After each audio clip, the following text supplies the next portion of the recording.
Ndabasuhuje mwese mukunda kandi mukurikira BeastTime TV ikaze mu makuru yacu y'uyu munsi dore zimwe mu ngingo z'ingenzi agiye kwibandaho. Rusizi impanuka y'imodoka yahitanye abantu batatu, naho u Rwanda na Polonye basinyanye amasezerano y'ubufatanye. Turababwira ko kandi hanze y'u Rwanda Hamas yatanze igisubizo ku gahenge kasabwa n'ibihugu birimo Israel na Amerika. Mu yandi makuru kandi turababwira ko Miss w'Ubuyapani wa 2024 yiyambuye ikamba. Ikaze ku buryo burambuye. Umugabo wari utwaye n'abagore babiri yaratwaye bapfiriye mu mpanuka ikomeye yabereye mu murenge wa Nyakarenzo mu karere ka Rusizi. Impanuka yabaye ahagana saa 12 n'igice z'igitondo cyo kuri wa gatatu tariki ya 7 Gashyantare 2024. Abapfiriye muri iyi mpanuka barimo umushoferi umwe witwa Mbonima Jean Damascene na Mukankuru Nziza Agnes w'imyaka 36 ndetse na Sekanabo Verdiana w'imyaka 52 bari kumwe. Bivugwa ko iyi modoka aba bagore bapfiriyemo ariyo bahaga akazi ko kubatwara imboga n'imbuto mu isoko rya Gishoma riherereye mu murenge wa Rwimbogo. Umuvugizi wa polisi ishami rishinzwe umutekano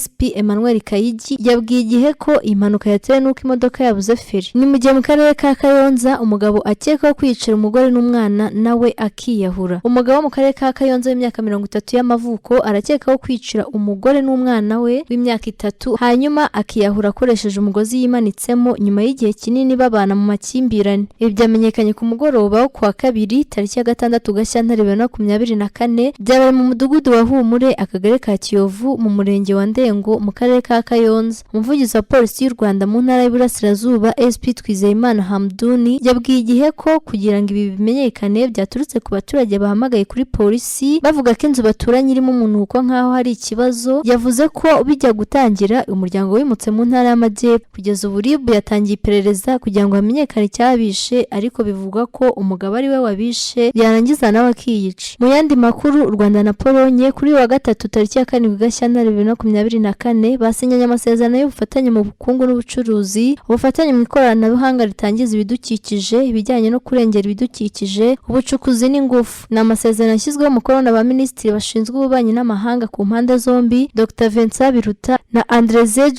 Sizejina, akaba yarahagarariwe n'abakuru b'ibihugu byombi. Mu kiganiro n'itangazamakuru, Perezida wa Polonye Andrzej Duda yashimiye umubano uri hagati y'ibihugu byombi, ashimira Perezida Kagame wamuhaye ubutumire. Perezida Andrzej Duda yavuze ko u Rwanda na Polonye hari ibyo basangiye, atangaza ko yizeye umubano urambye. Twerekeje hanze y'u Rwanda, umutwe witwaje intwaro wa Hamas ugenzura intara ya Gaza muri Palestina wasubije ubusabe bw'agahenge k'ibyumweru 6 bwatanzwe n'ibihugu birimo Israel, Leta Zunze Ubumwe za Amerika, Qatar na Misiri. Ibiro ntaramakuru Reuters byatangaje ko ibi bihugu byagejeje kuri Hamas iki cyifuzo mu cyumweru gishize, itanga igisubizo kuri wa 6 Gashyantare 2024. Impamvu nyamukuru yatumye ibi bihugu bisaba agahenge nuko byifuza ko haba guhererekanya mu buryo bwagutse imbohe n'imfungwa z'intambara zafatiwe muri Israel no muri Gaza kuva mu Kwakira 2023. Intambwe Hamas yateye yo gusubiza ibi bihugu yashimwe na Minisitiri w'Intebe wa Qatar Sheikh Mohammed bin Abdulrahman, ariko ntabwo ingingo zikubiyemo zashyizwe ahabona. BBC yatangaje ko umwe mu bayobozi bo muri Hamas yayibwiye ko muri iki gisubizo harimo ingingo isaba ko hakwiye ko ibyasenywe muri Gaza bikwiye kongera kubakwa, hakabaho gucyura abari batuye muri iyi ntara no guha abahunzi imfashanyo. Uyu muyobozi kandi yatangaje ko mu bindi byifuzo Hamas yatanze harimo ingingo isaba impinduka mu buryo abakomerekeye mu ntambara yo muri Gaza bitabwaho no kohereza indembe mu bitaro byo mu mahanga. Umunyamabanga wa Amerika ushinzwe ububanyi n'amahanga Anthony Blinken yatangaje ko abahagarariye ibi bihugu baganira ku gisubizo cya Hamas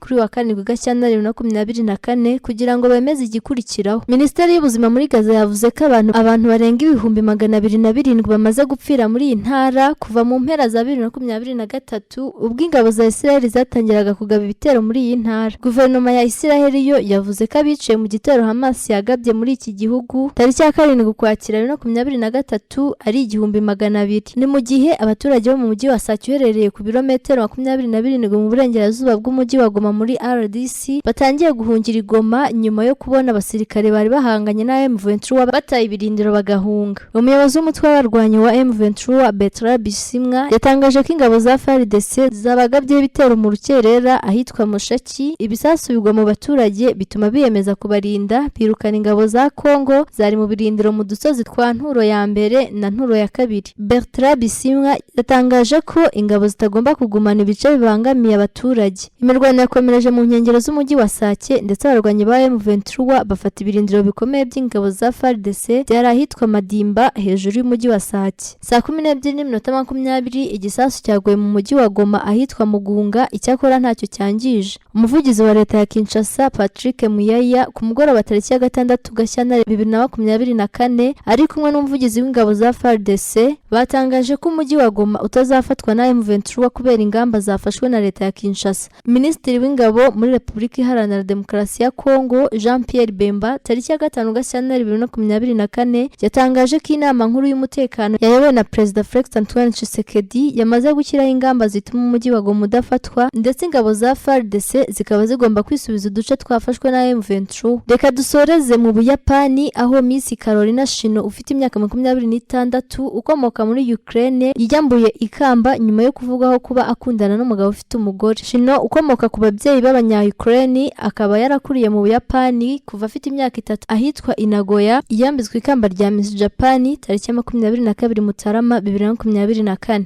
Nyuma yo gutorwa nka Miss w'Ubuyapani no kwambikwa ikamba, hatangiye kumvikana amakuru y'ibihuha yuko Miss Shino akundana n'umugabo wubatse ufite umugore. Ibyo bikaba ari ibintu bisanzwe mu Buyapani, ari kimwe no mu bindi bihugu bya Aziya, bikaba ari ibintu bidashobora kwihanganirwa igihe bimenyekanye ku muntu uzwi muri rubanda. Miss Shino yiyambuye iryo kamba rya Miss Japan 2024 tariki ya 5 Gashyantare nyuma y'uko igitangazamakuru cyaho mu Buyapani cya Shukan Bunshani gitangaje byinshi kuri urwo rukundo rw'ubushoreke ruri hagati ya Shino n'uwo mugabo w'umuganga uzwi kandi uri mu bavuga rikijyana mu Buyapani.